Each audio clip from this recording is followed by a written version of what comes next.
But first for you, a Fox News alert. Joe Biden's transition team has just released a statement it is attributed to Hunter Biden, and it reads this way.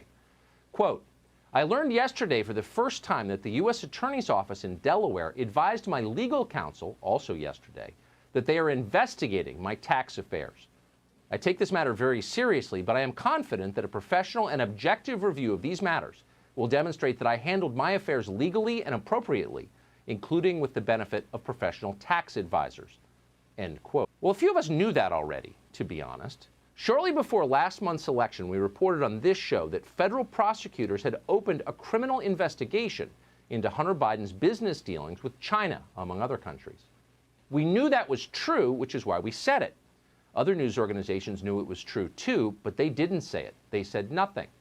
They hid that news, critically relevant news, from their readers and their viewers. They didn't want to hurt Joe Biden's chances of getting elected. The Justice Department itself refused to confirm the existence of that investigation for fear of being accused of political interference.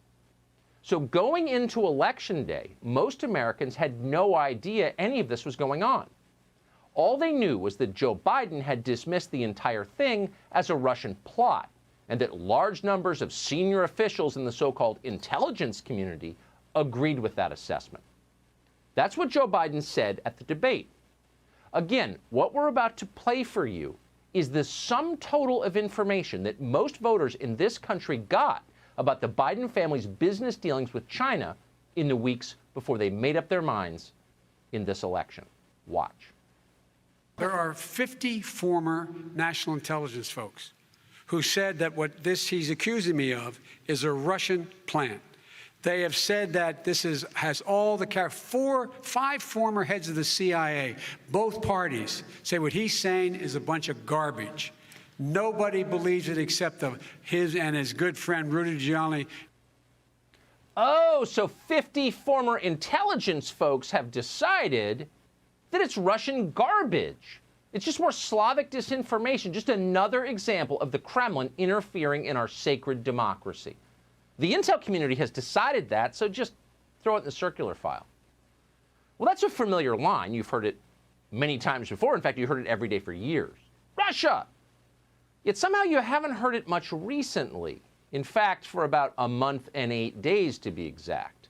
Democrats have about zero interest in highlighting Russian meddling in this election. Assuming there was any Russian meddling, it was not very effective. Apparently, Vladimir Putin let down his closest friend just when it counted. Poignant. In fact, the whole topic of foreign interference no longer seems like a priority for the Democratic Party. Have you noticed? Why?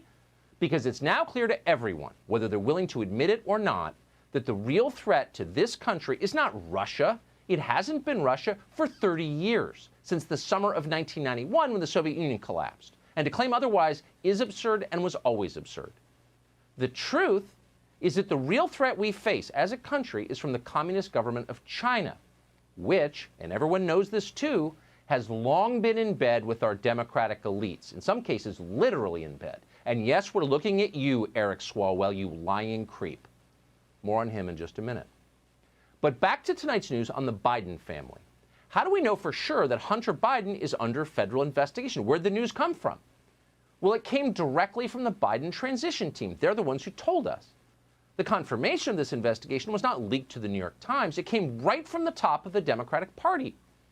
In fact, in tonight's statement, there was included a message from Joe Biden himself, affirming that he is, quote, deeply proud of his son. Joe Biden didn't specify why he was so gosh darn proud of Hunter Biden. Maybe federal investigations are a rite of passage in the Biden family. We can only speculate. We can be pretty sure that Joe Biden didn't want to issue the statement in the first place. Why would he? Who would want to issue it? He issued it because he was pushed. By whom and for what purpose was he pushed? That's the question tonight. Now, we don't know the answer to that. We do know that there are powerful forces within the Democratic Party that do not like Joe Biden. They believe Joe Biden is too male and too white and too wedded to the old ways, wedded to politics as it used to be back when there was a functioning constitution that provided checks and balances on power. People like that would like to displace Joe Biden and get right to the part of the story where Kamala Harris and her sponsors at Google run the United States of America. And it's hard to believe they're going to wait 4 years to do that. We'll see. You heard it here first. According to what we've learned tonight from the statement, the investigation into Hunter Biden is not related to his drug use. We confirmed that as well. Instead, the investigation is based in part on suspicious activity reports on foreign transactions. Now, keep in mind, in the weeks before the election, you were not allowed to go on Twitter or Facebook and discuss those suspicious foreign transactions. You couldn't talk about them even after Hunter Biden's business associates, people like Tony Bobulinski, came forward in public with evidence that those were real. You had to be quiet and not tell your neighbors about any of it, in case your neighbors might be tempted not to vote for Joe Biden once they learned it. And they might have been tempted not to vote for Joe Biden, had they known. On this show, Tony Bobulinski revealed that Hunter Biden made deals with groups connected directly to the Communist Party of China. And he made those deals with the blessing of his father, explicitly, the former Vice President Joe Biden, who himself was profiting from those deals directly.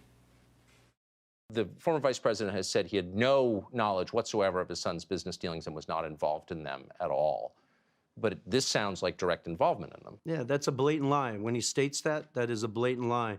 Obviously, the world's aware that I attended the debate last Thursday, and in that debate, he made a specific statement around questions around this from the president. And I'll be honest with you, I almost stood up and screamed liar and walked out because I was shocked that after 4 days or 5 days that they prepped for this, that the Biden family is taking that position to the world. Again, that was Tony Bobulinski, who is in business with Hunter Biden, who met with Joe Biden to discuss that business with China. That's what he said on camera. And at the time, they called it a conspiracy theory. CNN rolled its eyes, literally. They dismissed it as Russian disinformation. Most media outlets deemed it unworthy of mentioning at all. Now it turns out all of them were lying. Again, if you're looking for election rigging, look no further. That's what this is. They kept information from the public in order to influence the outcome of the election. They rigged it. A few good reporters have been vindicated tonight, starting with the tough but beleaguered staff of the New York Post, who took a massive amount of crap for telling the truth.